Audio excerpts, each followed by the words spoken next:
Good morning আমার সকল ভাই ও বোনেরা, তোমাদের প্রত্যেকে তোমাদের প্রিয় ইউটিউব চ্যানেল এডুকেশন প্ল্যাটফর্মে তোমাদের স্বাগত জানাই। তো আজকে আবারও তোমাদের সামনে আমি একটা নতুন টপিক নিয়ে হাজির হয়ে গেছি। তোমাদের উচ্চ মাধ্যমিক 2025-এর লক্ষ্যে রাষ্ট্রবিজ্ঞান বিষয়ের যে তোমাদের ষষ্ঠ অধ্যায়, সেই ষষ্ঠ অধ্যায় নিয়ে আজকে তোমাদের সামনে একটি নতুন মনোজ্ঞ আলোচনা করতে যাচ্ছি। তো তোমরা দেখে নাও তোমাদের ষষ্ঠ অধ্যায়, যার নাম হচ্ছে সরকারের বিভিন্ন রূপ বা সরকারের বিভিন্ন বিভাগ। এই বিভাগ নিয়ে আমরা আলোচনা করতে যাচ্ছি। তো এই তোমাদের ষষ্ঠ অধ্যায় থেকে কি কি ধরনের নাম্বার থাকবে সেটা আগে তোমাদের বলে দেই, তারপরে এই অধ্যায়টা আমরা ডিটেলসে আলোচনা করব। দেখো, তোমাদের ষষ্ঠ অধ্যায় থেকে মোট 8 নাম্বার আসবে, ঠিক আছে? তো যদি তোমাদের এই ষষ্ঠ অধ্যায় থেকে শর্ট কোশ্চেন আসে তবে ব্রড কোশ্চেন আসবে না, এবং যদি ব্রড কোশ্চেন আসে তাহলে শর্ট কোশ্চেন আসবে না। দেখো, তোমাদের যদি শর্ট কোশ্চেন আসে তাহলে এমসিকিউ 6টা, এসিকিউ 2টা আসবে, অথবা যদি ব্রড কোশ্চেন আসে তাহলে 8 নম্বরের একটাই আসবে, ঠিক আছে? বিষয়টা বোঝা গেল। শর্ট কোশ্চেন যদি এই অধ্যায় থেকে আসে তাহলে ব্রড আসবে না, এবার যদি ব্রড আসে তবে শর্ট আসবে না, ঠিক আছে? তো শর্ট আসুক বা ব্রড আসুক সেটা নিয়ে আমাদের কোনো মাথা ব্যথা নেই। আমাদের এই অধ্যায়টা টোটাল ভালোভাবে যদি কনসেপ্ট জানা থাকে, সেই শর্ট কিংবা ব্রড যাই আসুক না কেন আমরা লিখতে পারবো। তো সেই শর্ট এবং ব্রডকে কভার আপ করার জন্য টোটাল অধ্যায়ের যে সামারি বা টোটাল অধ্যায়ের যে বিষয়বস্তু সেটা আজকে আমরা জানতে চলেছি, ঠিক আছে? তো দেখো, তোমরা এই অধ্যায়টা আমরা সরাসরি আলোচনা শুরু করে দিই। দেখো, অধ্যায়ের নাম রয়েছে সরকারের বিভিন্ন বিভাগ, ঠিক আছে? সরকারের বিভিন্ন বিভাগ জানার পূর্বে তোমাদের কাছে আমি একটা সুন্দর প্রশ্ন করব, সেটা হচ্ছে সরকার কি, বা সরকারকে ইংলিশে বলা হয় গভর্নমেন্ট। এই গভর্নমেন্টটা কি? আমি যদি এখানে লেখি গভর্নমেন্ট বা সরকার, সেই সরকারটা কি? তোমরা যদি কেউ জেনে থাকো অবশ্যই কমেন্ট বক্সে আমাকে জানাবে, ঠিক আছে? তো দেখো, সরকার হচ্ছে কোনো একটা দেশের একটা বৃহৎ কর্তৃপক্ষ বা বৃহৎ একটা সংস্থা, যেই সংস্থা বা যেই কর্তৃপক্ষ কি করে, সারা দেশের শাসনভারটাকে গ্রহণ করে বা সারা দেশের শাসনটাকে পরিচালনা করে। বোঝা গেল কি বললাম আমি?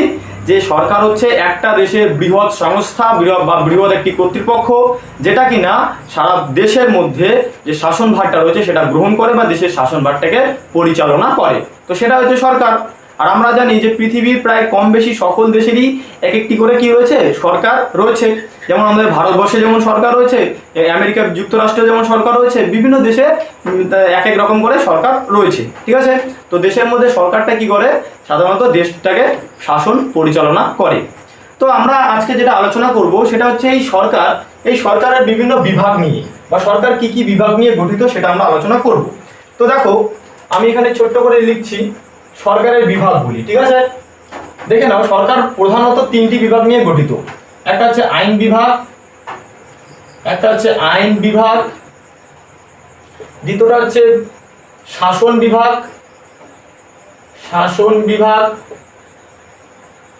এবং তৃতীয় হচ্ছে বিচার বিভাগ। আচ্ছা, তো তোমরা যারা এই ক্লাসটি অনলাইনে দেখছো, তোমরা অবশ্যই কিন্তু খাতা পেন নিয়ে ক্লাসটি করবে, কারণ কি ক্লাসটির মধ্যে যা যা আমি আলোচনা করব প্রত্যেকটাই খুবই খুবই গুরুত্বপূর্ণ, অ্যাজ এ ব্রড কোশ্চেন বলো বা শর্ট কোশ্চেন বলো না কেন। তাহলে কি বললাম, সরকারের কয়টা বিভাগ? 3টা বিভাগ, আইন বিভাগ, শাসন বিভাগ এবং বিচার বিভাগ। দেখো, এই 3টা বিভাগের ছোট্ট ছোট্ট করে কয়েকটা আমি কাজ বলে দেই, তারপর বিভাগগুলি আমরা ডিটেলসে আলোচনা করব। দেখো, প্রথমে যে বিভাগটা আমি লিখেছি আইন বিভাগ, এই আইন বিভাগের প্রধান যে কাজটি, সেই কাজটা হচ্ছে আইন প্রণয়ন করা। অর্থাৎ একটা দেশের ভিতরে যে বিভিন্ন আইন শৃঙ্খলা যে থাকে, সেই আইন বা বিভিন্ন আর্টিকেল ইত্যাদি এগুলাকে তৈরি করাই হচ্ছে আইন বিভাগের প্রধান কাজ। এবার আইন বিভাগ যখন আইন রচনা করবে, সেই আইন অনুযায়ী দেশটাকে পরিচালনা করার বা দেশটাকে শাসন করার কাজটা হচ্ছে শাসন বিভাগের। কি বললাম? আইন বিভাগ যে আইনটা প্রণয়ন বা রচনা করবে, সেই আইনের অনুসারে বা সেই আইন অনুযায়ী সারা দেশটাকে শাসন করার দায়িত্বটা কার? সেটা হচ্ছে শাসন বিভাগের। এবার শাসন বিভাগের পর আরেকটা বিভাগ দেখলাম, সেটা হচ্ছে বিচার বিভাগ। এই বিচার বিভাগকে বলা হয় একটা মূল অংশ, দেশের মধ্যে মূল অংশ। কারণ কি, বিচার বিভাগে কি হয়, টোটাল আইন যেটা রয়েছে সেই আইনটার ব্যাখ্যাকর্তা এবং রক্ষাকর্তা। দেশে যে আইন শৃঙ্খলাগুলি সৃষ্টি হয়, সেই আইন শৃঙ্খলাকে রক্ষা কিন্তু বিচার বিভাগই করে থাকে, এবং সেই আইনগুলোকে ব্যাখ্যা কে করে? বিচার বিভাগই করে থাকে। অর্থাৎ এই যে দেশের ভিতর যে একটা আইন শৃঙ্খলা নিয়ে দেশটা চালিত হয়, এই আইন বহির্ভূত কোনো ব্যক্তি যদি কোনো কাজ করে থাকে, তাহলে সেই ব্যক্তিকে শাস্তি প্রদান কিন্তু এই বিচার বিভাগে দেয়। তাহলে বিচার বিভাগ কিন্তু একটা খুবই গুরুত্বপূর্ণ বিভাগ, বোঝা গেল সরকারের। তাহলে সরকারের তিনটে বিভাগ আমরা জানলাম, আইন বিভাগ, বিচার বিভাগ, আইন বিভাগ, শাসন বিভাগ এবং বিচার বিভাগ। আইন বিভাগ আইন তৈরি করবে, শাসন বিভাগ সেই আইন অনুযায়ী পুরো দেশটাকে শাসন করবে, এবং এবং শাসন করার পরেও যদি কেউ কোনো ব্যক্তি বা কোনো সংস্থা আইন বহির্ভূত কোনো কাজ করে, তাহলে সেই সংস্থা বা সেই ব্যক্তিকে কি করে, আমাদের বিচার বিভাগ শাস্তি প্রদান করে থাকে। ঠিক আছে, এবার আমরা দেখব এই আইন বিভাগ, এই আইন বিভাগের কিন্তু আবার দুটি অংশ থাকে। আইন বিভাগের কয়টি অংশ থাকে? দুটি অংশ থাকে। একটা হচ্ছে এক কক্ষ বিশিষ্ট আইন বিভাগ বা এক কক্ষ বিশিষ্ট আইনসভা বলতে পারি আমরা, এক কক্ষ বিশিষ্ট আইনসভা বলতে পারি আমরা, আইনসভা। আরেকটা রয়েছে দ্বিকক্ষ বিশিষ্ট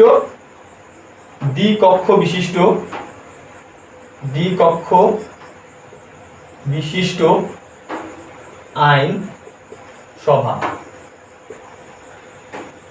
দেখো আমার হ্যান্ডরাইটিং অত বেশি ভালো না, তাই মুখে বলে দিচ্ছি, তোমরা লিখে নিবে। ঠিক আছে, তাহলে এক কক্ষ বিশিষ্ট আইনসভা বা দ্বিকক্ষ বিশিষ্ট আইনসভা, এটা আইন বিভাগেরই দুটো আমি ভাগ বলে দিলাম। ঠিক আছে, দেখো এক কক্ষ বিশিষ্ট আইনসভা আমরা কাকে বলবো এবং দ্বিকক্ষ বিশিষ্ট আইনসভা আমরা কাকে বলবো।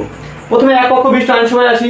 এই এক কক্ষ বিশিষ্ট আইনসভা হচ্ছে পৃথিবীর যে সমস্ত দেশগুলিতে কেবলমাত্র আইনসভা একটি কক্ষ নিয়ে যদি গঠিত হয়, তখন আমরা সেই আইনসভাটাকে বলবো এক কক্ষ বিশিষ্ট আইনসভা। ঠিক আছে, কি বললাম?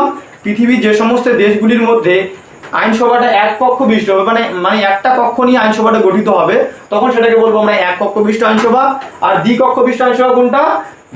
যেই আইনসভাগুলি দুটো কক্ষ নিয়ে গঠিত, সেটা হচ্ছে দ্বিকক্ষ বিশিষ্ট আইনসভা, অর্থাৎ জনপ্রতিনিধিদের নিয়ে গঠিত দুটি কক্ষ বিশিষ্ট যে সভা বা যে আইনসভাটা থাকবে, সেটা হচ্ছে দ্বিকক্ষ বিশিষ্ট আইনসভা। ঠিক আছে, এবার এই এক কক্ষ বিশিষ্ট আইনসভা পৃথিবীর মধ্যে কোন কোন দেশের ক্ষেত্রে দেখা যায়, এটা পরীক্ষায় কিন্তু খুব আসে। ঠিক আছে, তো আমরা জানি যে এক কক্ষ বিশিষ্ট আইনসভা মূলত চীনে দেখা যায়, তাই না? চীনে একটা কক্ষই রয়েছে।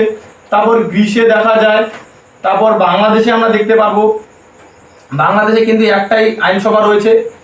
আর একটা আমরা দেখতে পারি তুরস্কে দেখতে পারি, মনে রাখবা। ঠিক আছে, প্রত্যেকটা কিন্তু very very important for short questions. ঠিক আছে, শর্ট কোশ্চেনের জন্য খুব ইম্পর্টেন্ট। এছাড়াও আমরা দ্বিকক্ষ বিশিষ্ট আইনসভা কোথায় দেখতে পারি? আমাদের ভারতের মধ্যে। তোমরা নিজেরাই বলো, আমাদের ভারতের মধ্যে কয়টা আইনসভা রয়েছে? অবশ্যই দুইটা আইনসভা রয়েছে। একটা কেন্দ্রীয় আইনসভা যাকে আমরা পার্লামেন্ট বলি, একটা রাজ্য আইনসভা যেখানে বিধানসভা বিধান পরিষদ রয়েছে। ঠিক আছে, সেটা হচ্ছে রাজ্য আইনসভা। আর কেন্দ্রীয় আইনসভা মানে রাজ্যসভা, লোকসভা, ওটা একটা আইনসভা। আর বিধানসভা বিধান পরিষদ এটা একটা আইনসভা, মানে দুটো আইনসভা। সেখানে কি দ্বিকক্ষ বিশিষ্ট হয়ে যাচ্ছে, তাই তো? তো সেক্ষেত্রে ভারত হবে কি বলতো, দ্বিকক্ষ বিশিষ্ট আইনসভা একটা দেশ। তাহলে ভারত লিখতে পারি। তারপর জাপান রয়েছে এখানে, তারপর মার্কিন যুক্তরাষ্ট্র রয়েছে, মানে আমাদের আমেরিকা, মার্কিন যুক্তরাষ্ট্র। এছাড়াও রয়েছে রাশিয়া। ঠিক আছে, জাপান রয়েছে। তো এরকম বিভিন্ন পৃথিবীর বিভিন্ন দেশ, মানে প্রায় বিভিন্ন পৃথিবীর প্রায় দেশই কিন্তু দ্বিকক্ষ বিশিষ্ট আইনসভার মধ্যে পড়ে। ঠিক আছে, তাহলে বোঝা গেল এক কক্ষ বিশিষ্ট আইনসভা এবং দ্বিকক্ষ বিশিষ্ট আইনসভা কোনটি। এছাড়াও আমাদের যেটা জানতে হবে, এই যে দ্বিকক্ষ বিশিষ্ট আইনসভা, এটাকে যদি আমরা একটু ক্লাসিফিকেশন করি বা এটাকে যদি ভাগ করি, তাহলে আমরা দেখতে পারবো এখানে এই দ্বিকক্ষ বিশিষ্ট আইনসভাটায় এখানে আমরা দুটো ভাগ পাবো। একটা হচ্ছে কেন্দ্রীয় আইনসভা পাবো, এখানে একটা আমি কেন্দ্রীয় আইনসভা পাবো। কেন্দ্রীয় আইনসভা আমি ছোট্ট করে লিখছি, কেন্দ্রীয় আইনসভা। আর একটা পাবো কি বলো তো, রাজ্য আইনসভা। কেন্দ্রীয় আইনসভা, আরেকটা কি বলো? হ্যাঁ, রাজ্য আইনসভা। এবার আমরা যদি আমাদের নিজের দেশের ক্ষেত্রে বলি, তাহলে তোমরা নিজেরাই বলো আমাদের দেশের ক্ষেত্রে কেন্দ্রীয় আইনসভা কোনটি? অবশ্যই পার্লামেন্টেই তো আমাদের কেন্দ্রীয় আইনসভা, তাই তো? যাকে আমরা বাংলায় বলি সংসদ, সেটাই কেন্দ্রীয় আইনসভা। এবং রাজ্য আইনসভাও রয়েছে আমাদের, তাই তো? আমাদের রাজ্য আইনসভাও রয়েছে। দেখো, যেটা ভারতের মধ্যে কেন্দ্রীয় আইনসভা যেটা রয়েছে, ভারতের কেন্দ্রীয় আইনসভা আমি যদি ছোট্ট করে এখানে লিখি যে ভারতের কেন্দ্রীয় আইনসভা যেটা রয়েছে সেটাকে কি বলা হয়, সেটাকে আমি এখানে লিখে দিচ্ছি পার্লামেন্ট বলা হয়, যাকে বলা হয় সংসদ ভারতের ক্ষেত্রে। ঠিক আছে, সংসদ বলা হয়। এবার এই কেন্দ্রীয় আইনসভাটাকে কিন্তু দুটো ভাগ করতেই পারি আমরা, যেমন একটা উচ্চ কক্ষ একটা নিম্ন কক্ষ, অবশ্যই বলতে পারি, তাই তো? উচ্চ কক্ষ নিম্ন কক্ষ দেখতেই পারি আমরা, নিম্ন কক্ষ। এদিকেও কেন্দ্রীয় রাজ্য আইনসভাটাকে উচ্চ কক্ষ নিম্ন কক্ষ দিয়ে বর্ণনা করতে পারি, উচ্চ কক্ষ আর কি নিম্ন কক্ষ। দেখো, আমাদের কেন্দ্রীয় আইনসভা যে উচ্চ কক্ষ, আমরা সকলেই তার নাম জানি, সেটা কি বলতো? রাজ্যসভা। কি নাম? রাজ্যসভা। আর যেটা নিম্নকক্ষ রয়েছে সেটা হচ্ছে লোকসভা। কি নাম? লোকসভা। ঠিক আছে। আচ্ছা, এবার উচ্চকক্ষ, রাজ্য আইনসভার যে উচ্চকক্ষ সেটাকে বলা হয় বিধান পরিষদ। বিধান পরিষদ। আরেকটাই রয়েছে কি বিধানসভা, যেটা নিম্নকক্ষ, বিধান সভা। ঠিক আছে। তো এই ছিল দ্বিকক্ষ বিশিষ্ট আইনসভার যে দুটো ভাগ, একটা কেন্দ্র আইনসভা, একটা রাজ্য আইনসভা।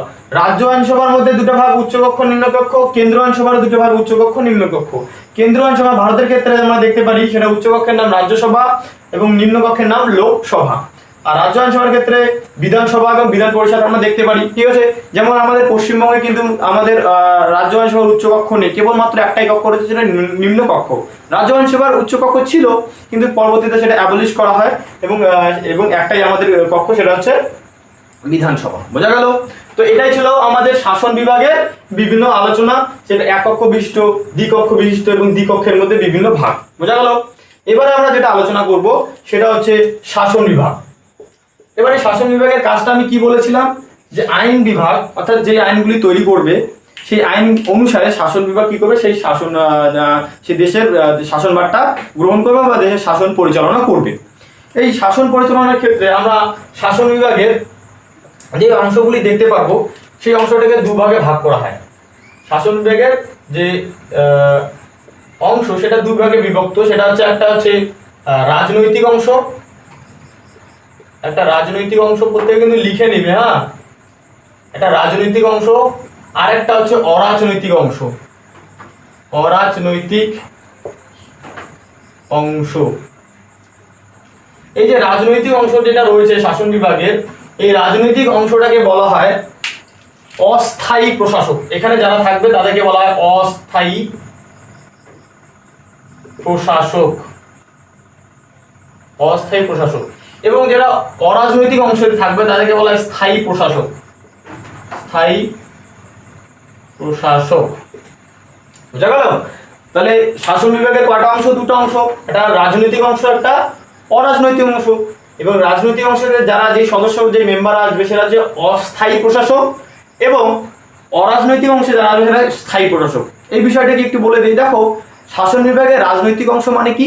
শাসন বিভাগে যে সমস্ত প্রতিনিধিগুলি জনগণের ভোটের মাধ্যমে নির্বাচিত হন একটা নির্দিষ্ট সময়ের জন্য, অনন্তকালের জন্য নয়, এটা নির্দিষ্ট সময়ের জন্য, তাদেরকে বলা হয় শাসন বিভাগের রাজনৈতিক অংশ। যেমন এনারা কি হয়, অস্থায়ী প্রশাসক, মানে বেশি দিন স্থায়ী নয়, তারা অস্থায়ী। যেমন আমাদের প্রধানমন্ত্রী যে আমরা ইলেকশন দিয়ে জিতাই, তাদের মেয়াদ কত? হাইলি 5 বছর, তাই তো? রাষ্ট্রপতি তাদের 5 বছর, ক্যাবিনেট মিনিস্টার, বিভিন্ন ক্যাবিনেট মিনিস্টার তাদের মেয়াদ কত? বিভিন্ন অন্তত 5 বছর। তো তারা আমাদের শাসক, তারা আমাদের দেশের শাসক হিসাবে কিন্তু সারা বছর থাকতে পারে না। তো এদেরকে বলা হয় অস্থায়ী প্রশাসক। আর অরাজনৈতিক অংশ কারা? যারা ভোটদানের মাধ্যমে যারা নির্বাচিত হয় না। অরাজনৈতিক অংশ বা স্থায়ী প্রশাসক কাদের বলবো? তাদেরকে বলবো যারা একটা নির্দিষ্ট নিজের যোগ্যতার ভিত্তিতে প্রতিযোগিতামূলক পরীক্ষার মাধ্যমে তারা পাস হয়ে যে পদটা তারা পেয়েছে তাদেরকে বলা হবে স্থায়ী প্রশাসক। যেমন আমাদের বিভিন্ন আমলা রয়েছে, অর্থাৎ সরকারি যে কর্মচারীরা রয়েছে, এনারা কিন্তু কোনো ভোটদানের ভিত্তিতে কিন্তু নিযুক্ত হননি, তারা কিন্তু নিজের যোগ্যতার ভিত্তিতে কিন্তু নিযুক্ত হয়েছেন, স্বপদে রয়েছে বর্তমানে। ঠিক আছে। তো তাদেরকে বলা হবে স্থায়ী প্রশাসক। যারা একটা নির্দিষ্ট সময়ের জন্য নির্বাচিত নয়, তারা একটা ব্যাপক সময় ধরে তারা থাকেন, অর্থাৎ স্থায়ীভাবে তারা কার্যকালটা সম্পাদন করতে পারেন। কিন্তু এনারা, অর্থাৎ যারা প্রধানমন্ত্রী, রাষ্ট্রপতি যারা থাকবে, তারা কিন্তু, আমি এখানে লিখে দিচ্ছি, প্রধানমন্ত্রী, রাষ্ট্রপতি, এনারা কিন্তু, এগুলা কিন্তু এক্সাম্পল, ঠিক আছে? এনারা কিন্তু অস্থায়ী প্রশাসক। আর এখানে যারা থাকবে সরকারি যে কর্মচারী, সরকারি কর্মচারী, যেমন আমরা বলতে পারি আমলা, তাই তো? যেমন আমরা কি বলতে পারি? আমলা। এনারা কি হচ্ছে? এরা অরাজনৈতিক অংশ, এরা স্থায়ী প্রশাসক বলা হয় এদের। ঠিক আছে। তো এটা ছিল রাজনৈতিক, এটা অরাজনৈতিক। এবার এই যে রাজনৈতিক যে অংশটা রয়েছে শাসন বিভাগে, যেমন প্রধানমন্ত্রী, রাষ্ট্রপতি যেটা বললাম, এদেরকে আবার দুভাগে বিভক্ত করা হয়। মানে এই রাজনৈতিক অংশটাকে আবার দুভাগে বিভক্ত করা হয়। একটা হচ্ছে নাম সর্বস্ব শাসক, নাম সর্বস্ব শাসক, আর এটা হচ্ছে প্রকৃত শাসক। প্রকৃত শাসক। দেখো, নাম সর্বস্ব এবং প্রকৃত, তোমরা কথাটার মধ্যে কি বুঝতে পারছো? নাম সর্বস্ব মানে কি, যেটা নামে কেবলমাত্র শাসক, ঠিক আছে। আর প্রকৃত মানে কি, যিনি প্রকৃতই শাসক, ঠিক আছে।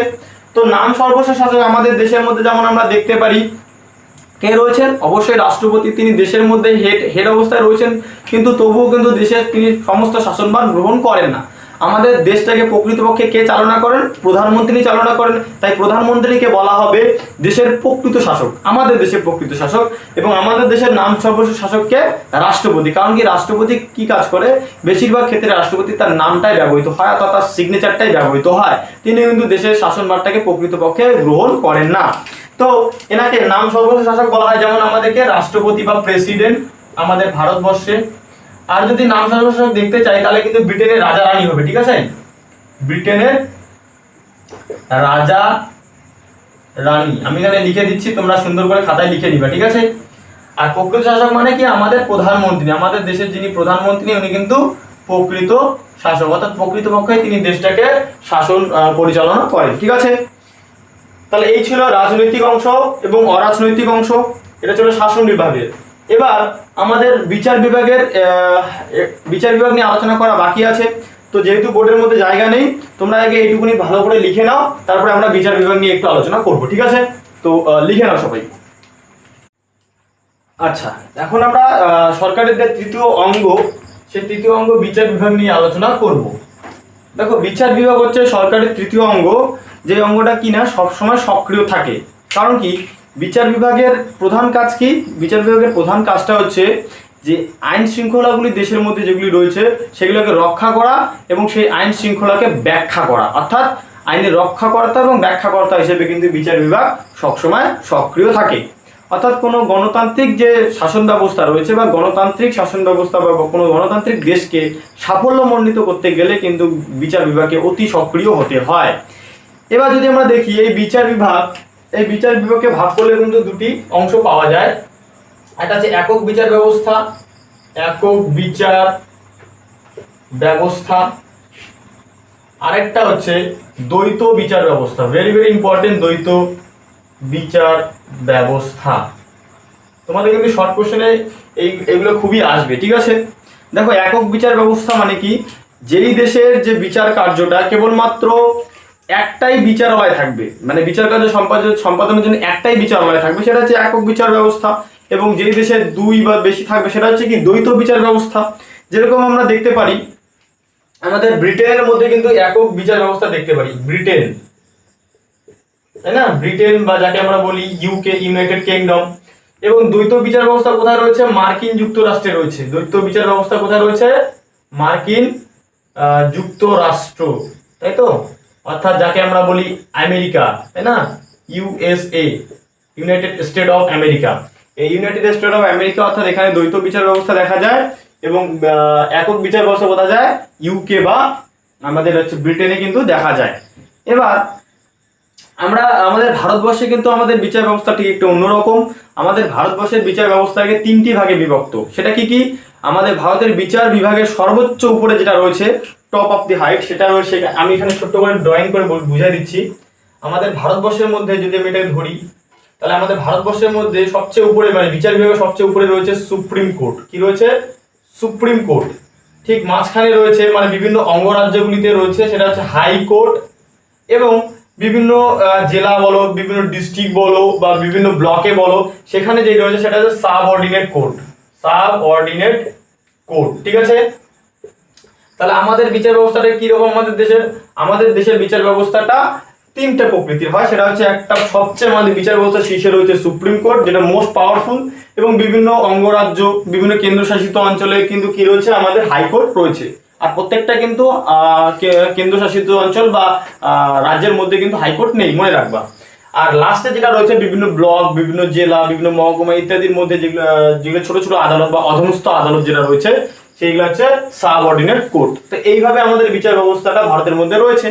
আর একক বিচার ব্যবস্থা দেখা যায় ব্রিটেনে, আর দ্বৈত বিচার ব্যবস্থা দেখা যায় কোথায়? মার্কিন যুক্তরাষ্ট্রে, ঠিক আছে। তো এইটাই হচ্ছে তোমাদের ষষ্ঠ অধ্যায়, অর্থাৎ সরকারের বিভিন্ন বিভাগ। এর পরবর্তী যেই অধ্যায়গুলি রয়েছে সেগুলো কিন্তু আলাদা আলাদা। যেমন আইন বিভাগ নিয়ে টোটাল একটা অধ্যায় রয়েছে, বিচার বিভাগ নিয়ে, শাসন বিভাগ নিয়ে, প্রত্যেকটাই কিন্তু আলাদা আলাদা অধ্যায় রয়েছে। তো সেগুলিতে আমরা পড়বো অবশ্যই। তবে এই অধ্যায় থেকে বিভিন্ন শর্ট কোশ্চেনগুলো সেগুলো নিয়ে আমরা আলোচনায় পরবর্তীতে করব, এবং এই অধ্যায় থেকে কি কি ধরনের ব্রড কোশ্চেন আসবে এই বছরই সেটা আমরা আলোচনা এর পরের ক্লাস থেকে করব। তো এইরকম তোমাদের হেল্পফুল ভিডিও পাওয়ার জন্য অবশ্যই এই চ্যানেলটাকে তোমরা ফলো করবে। আর যদি তোমরা এখনো পর্যন্ত এই চ্যানেলটাকে সাবস্ক্রাইব করোনি তো অবশ্যই তোমরা এখনই করে নাও। এই ভিডিওটি থেকে ছোট্ট লাইক দিয়ে তোমাদের প্রচুর বন্ধু বান্ধবীদের মধ্যে এই ক্লাসটি শেয়ার করে দাও। তোমরা শিখছো, তোমাদের বন্ধু বান্ধবীদের শেখার একটি সুযোগ করে দাও, ঠিক আছে? তো আজকের পর্যন্ত ক্লাস এটুকুনি। দেখা হচ্ছে তোমাদের এই অধ্যায়ের পরবর্তী টপিক নিয়ে পরবর্তী ক্লাসে। ততক্ষণে মনোযোগ দিয়ে পড়াশোনা করো এবং ভালোভাবে থাকো, নিজের খেয়াল রাখো। চলো, টাটা, বাই।